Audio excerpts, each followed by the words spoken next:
Pledge of Allegiance.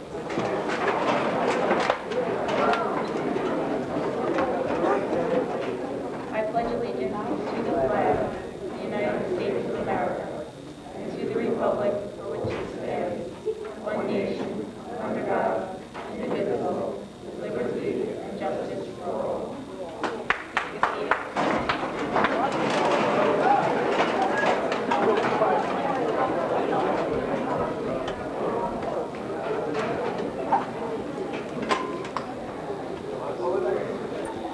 It does not seem possible that a year has passed since I was here for my first induction ceremony as advisor to the National Honor Society, but that indeed is the case.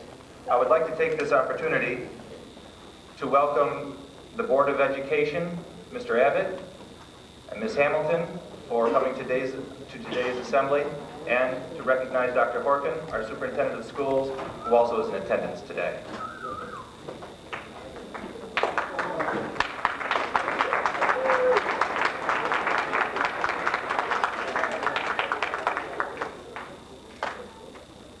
Good afternoon, and welcome to the 1990 National Honor Society Induction Ceremony.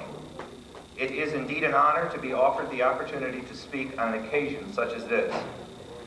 Today will stand as a special day, for we are breaking new ground in our approach to this program.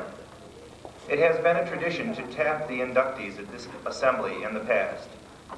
The tapping for today's inductees took place last Friday morning, when they were notified by me that the Faculty Selection Committee had accepted their application for membership. It is not that we are doing away with tradition, rather that we are starting a new tradition. I believe that it is extremely important that we all recognize that education is a partnership. There is a partnership between teachers. There is a partnership between students. And most importantly, there exists a partnership between teachers and students. I sincerely believe that behind student successes must exist teacher successes. Therefore, I would hope that the tradition established here today will continue for many years to come.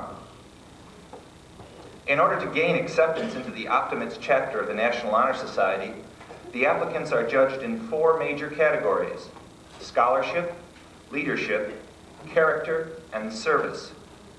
A committee of faculty and administrators assume the responsibility of thoroughly investigating the prospective society members' credentials with regard to these 4 areas. First, the students must accumulate an average from 9th grade through the present of 90% or greater. Upon notification of academic qualification, each student is then given the opportunity to apply for admission. Once the application has been tendered, the formal process for admission begins. Each member receives activity sheets that they then give to advisors, coaches, church leaders, scout leaders, or anyone that can speak to the candidate's acumen for leadership and service. These confidential papers are returned to me, and I build a file for each candidate. At the same time, the entire faculty is polled for information regarding each of the potential members. Following this, the candidates are asked to submit an essay. This essay is written in a 1-hour time span on a topic arrived at by the Faculty Selection Committee. The final step in the process is the interview with the Faculty Selection Committee. On an appointed day and time, each candidate gets the opportunity to answer questions posed by the selection committee. Upon completion of the interview, the final selections are made, and that really brings us to this point in time. At this juncture, it is an honor for me to light the candle, which represents the eternal light of knowledge.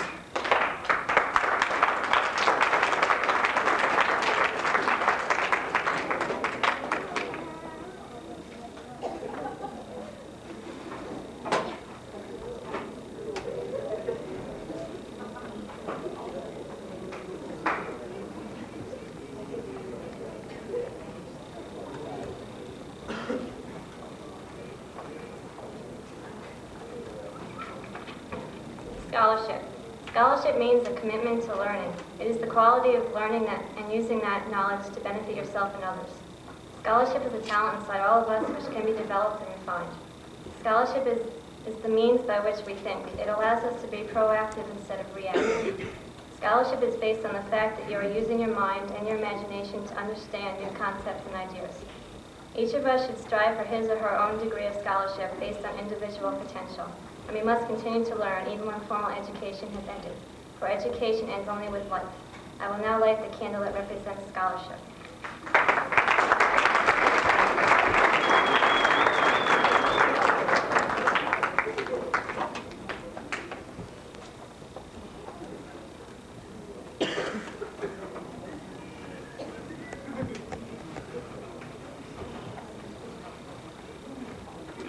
Service.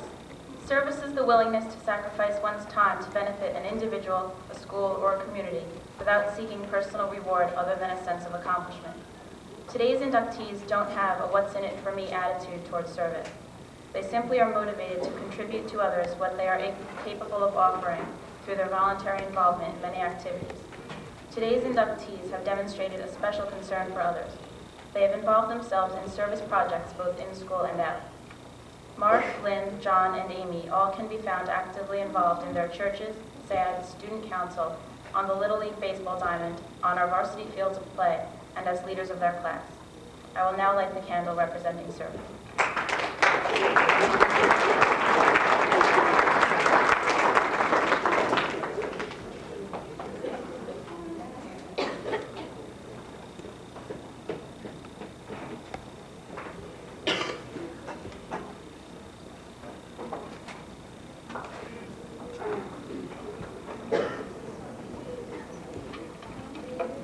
Leadership.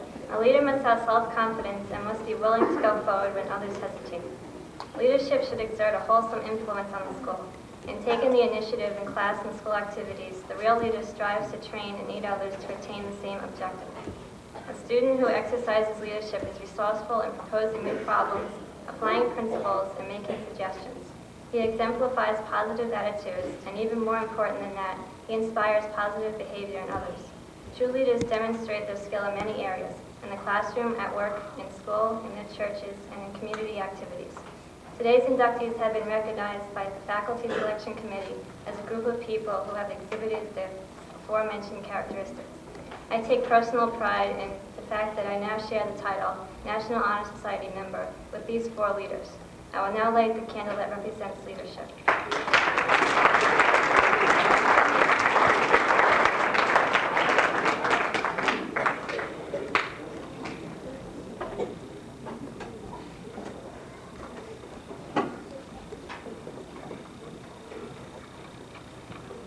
Character. Character is a combination of traits a person acquires to enhance individuality. A strong character is achieved by maintaining moral strength, honesty, responsibility, self-respect, and sincerity. It is the part of your personality that reveals your inner self and accentuates how you are viewed by others. People striving for success but lacking in character never achieve their goal of total success. Why? Because those lacking character do not gain honor, respect, and dignity, qualities that help you achieve a greater sense of pride and a personality envied by others. Today's inductees each possess strong character, which has been one of the factors in determining their acceptance into the National Honor Society. Being selected as a member of the National Honor Society is indeed just that, an honor. It is an honor for me to be joined by these four people who have such great concern for others. I welcome them as a member of the Optimists chapter of the National Honor Society. I will now light the candle representing character.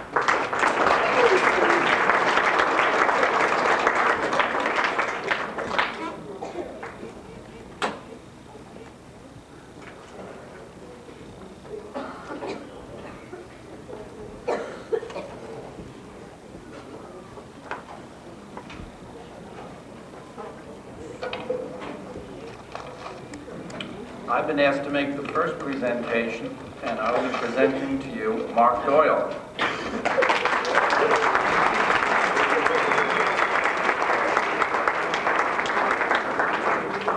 I've known Mark since he came up here to the junior senior high school when I could eat peanuts off his head, and now he can eat peanuts off of my head. And I've watched him grow in wisdom, age, and grace. He's grown in wisdom in that he's given and grown in the areas of academics.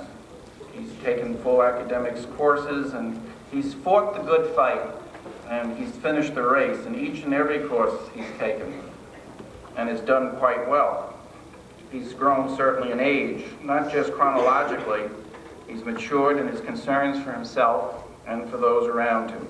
He cares. He doesn't consider himself only an island alone unto himself. He feels and he senses the needs of others in relation to himself and to themselves. He's grown in grace. He's come to realize that each of us is not only a physical being with assets, attributes, and or a lack of them, that we are more than simply thinking creatures, that we are the only living, thinking creatures on this earth that should and could and must have values. He has values to live with and values to live by. Mark, as they say, does indeed have these values. Mark also has a secret. His is a secret, that of the fox, of the little prince. Antoine Saint-Exupéry said, "There is a very simple secret, that it is with the heart that one can see rightly, because what is essential is invisible to the eye." I present Mark Doyle.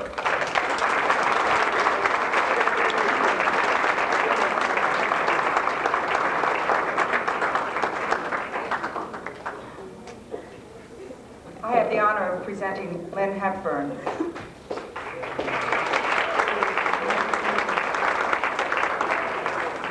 Lynn Hepburn, like the other candidates who sit here with her, shows exceptional strength in the areas of scholarship, leadership, service, and character. Strength which qualifies her and them for membership in the National Honor Society. Because I have known Lynn since she was in 7th grade, let me describe to you what I see as her own individual brand of excellence in these 4 areas. First, in scholarship. Lynn is blessed with a high level of intelligence. Many people are, but it's what she does with that intelligence that counts. She values the work ethic. She is demanding of herself. She is consistent. She works hard on a regular basis. You can count on her, and she can count on herself. Next, in the area of leadership.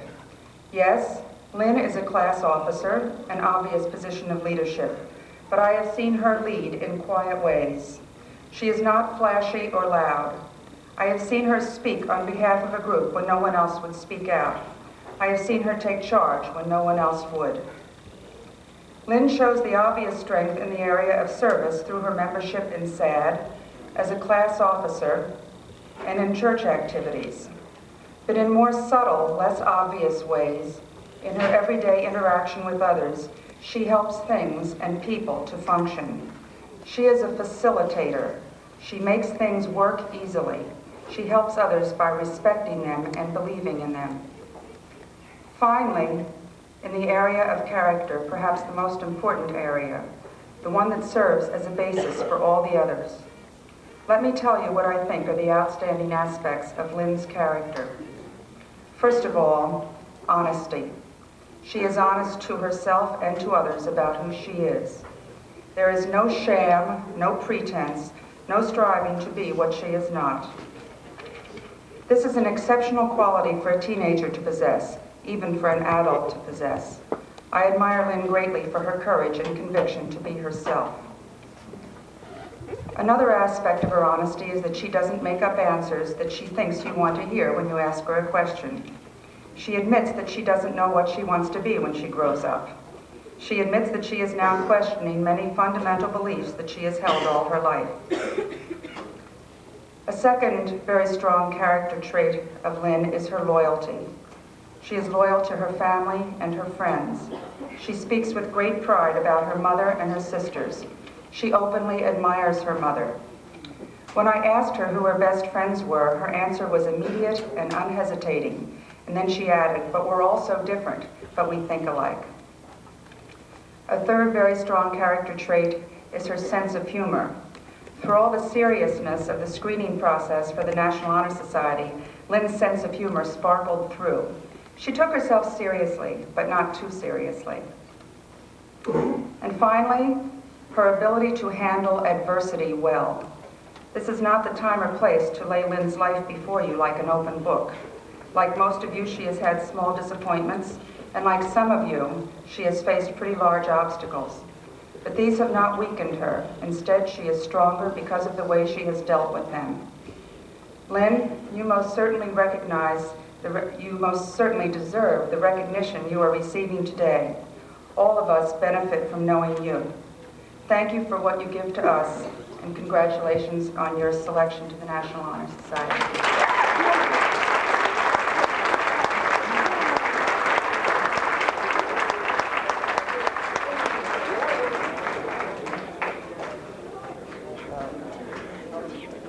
I have the double honor to introduce and to talk to you about Jonathan Hughes.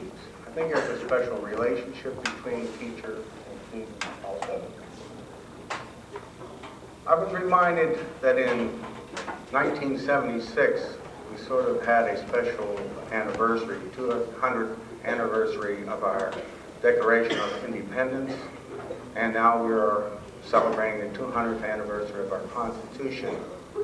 I believe that no time in history has there been a greater gathering of individuals who I call eagles, like John and the other gathering of eagles we have here today.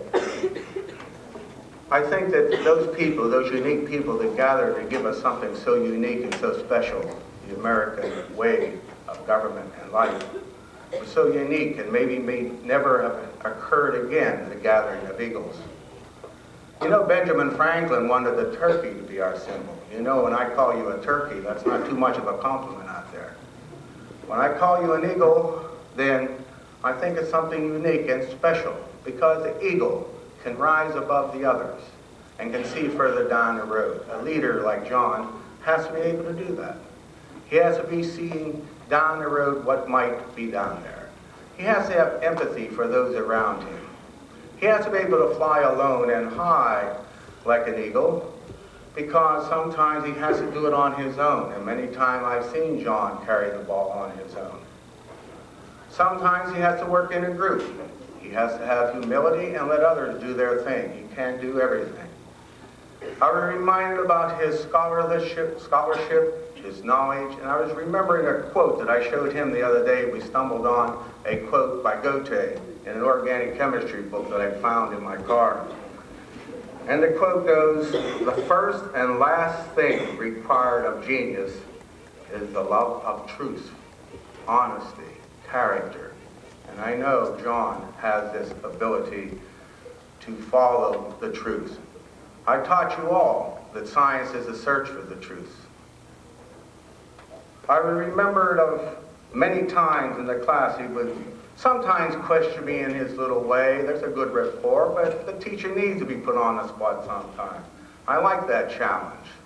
And John would question, and sometimes I know we didn't agree, but we sort of settled the disagreement in the agreement to disagree. There are songs being written, and there are books, and most of you have read the book, possibly. And I did not want to bring in the seagull, but I wanted to bring in a quote on Jonathan by Ray Bradbury in relationship to the book. He said to Mr. Richard Bach, who wrote the book, that Bach gave him the ability to fly, he gave him youth, and for both I am deeply grateful. Well, we teachers need an uplift also at times. And I remembered of the song that was just the #1 song, Beaches, from the song Beaches by Bette Midler. And in closing, I wish I could maybe sing the end like one of my students, Sally, could sing. But I'm not going to give you that problem. But I will quote it in my way. "I can fly higher than an eagle." I'm no eagle. I never thought to be an eagle. I might be a dinosaur. I might be an owl. But I know eagles. And eagles can do it. Like Bo can do it, John can do it. You are the wind beneath my wings.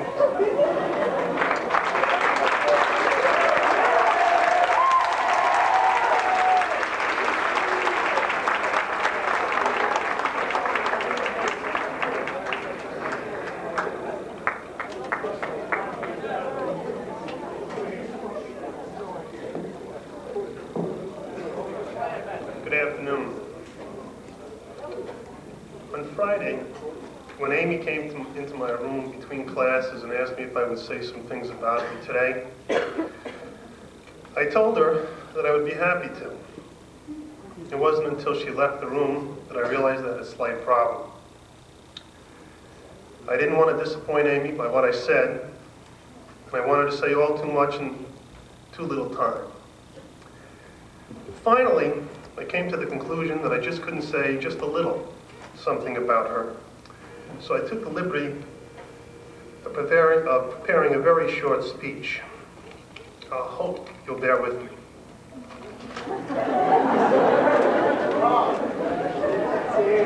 Actually, my prop man failed me that was supposed to work like a slinky.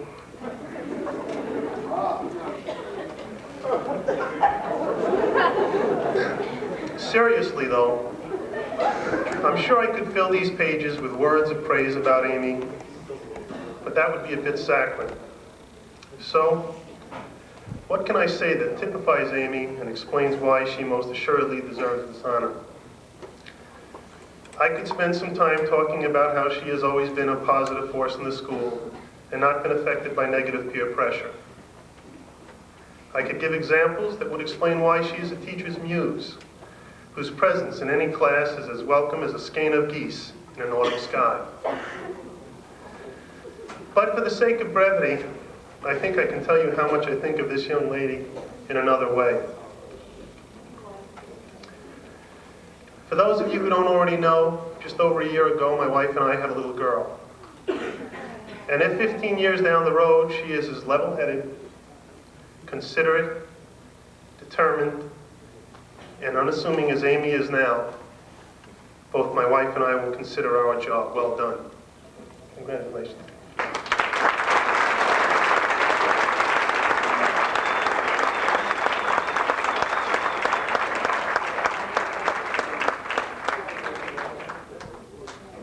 Will new members of the Honor Society please stand up?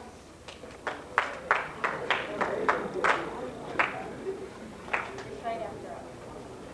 I pledge myself to uphold the high purpose of the National Honor Society,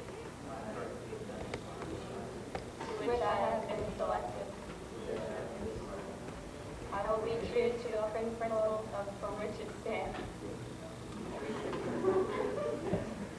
I will be loyal to my school and will maintain and encourage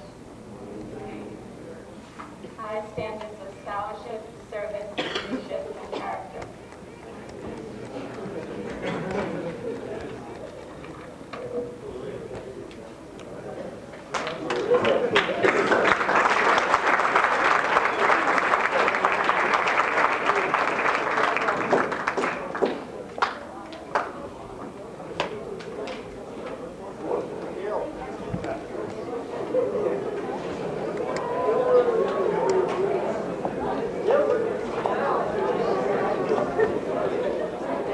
Been invited to make a few remarks. Here they are. This is the most important occasion that occurs during the school year in any school. It is certainly the most important occasion that occurs here. We're here today to congratulate, to honor, to reinforce, to give testimony to the excellent job in 4 areas that these students have exhibited. We're here today, too, to hear from their teachers about how well they have done. I want to suggest that in some ways, each of these people is 2 people. There's the person that we see each day, fun-loving, normal, routine, nice guy, nice girl. But inside all of the members of the National Honor Society, indeed inside all of us, there's another person, a person who really wants to be very special, who wants to be very good, who wants not just to succeed, but to achieve something. Let me read very briefly from one of my favorite writers, the young Anne Frank. I'm awfully scared that everyone who knows me as I am, as I always am, will discover that I have another side, a finer and better side. I'm afraid they'll laugh at me, think I'm ridiculous and sentimental, not take me seriously. I'm used to not being taken seriously, but it's only the light-hearted Anne that's used to it and can bear it. The deeper Anne is too frail for it.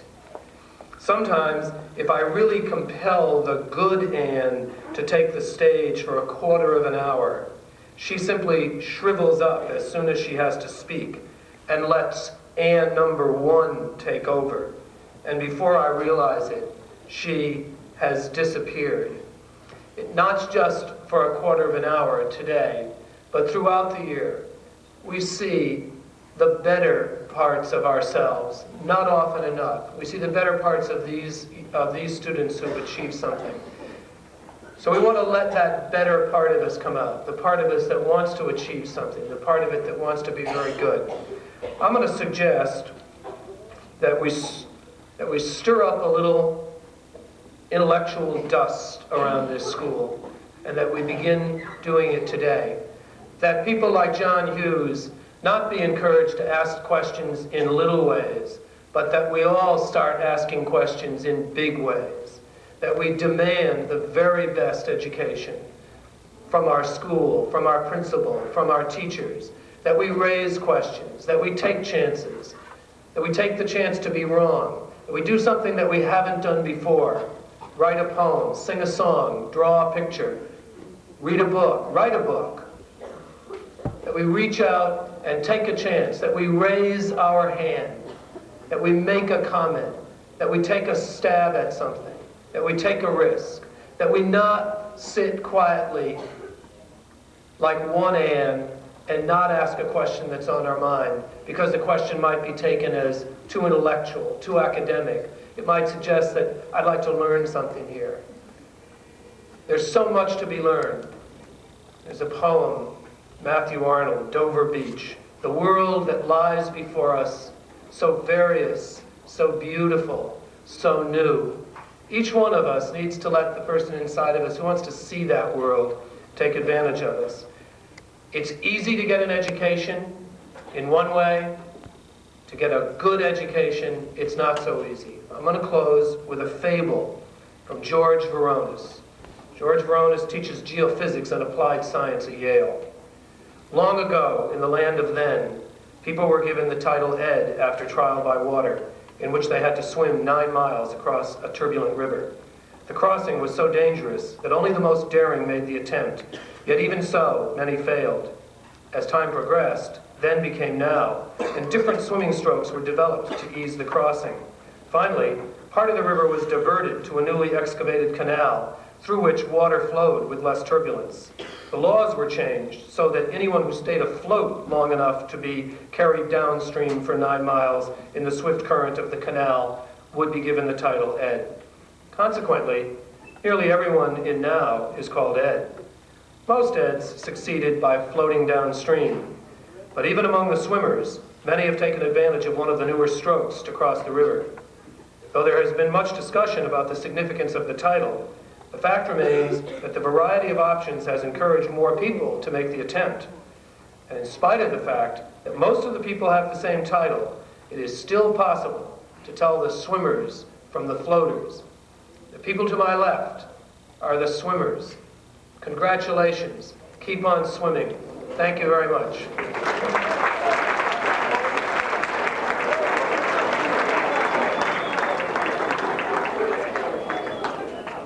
I would like to express my thanks and gratitude to my colleagues who have shared their thoughts with these fine young men and women, with you, to Mr. Cass for his words of inspiration.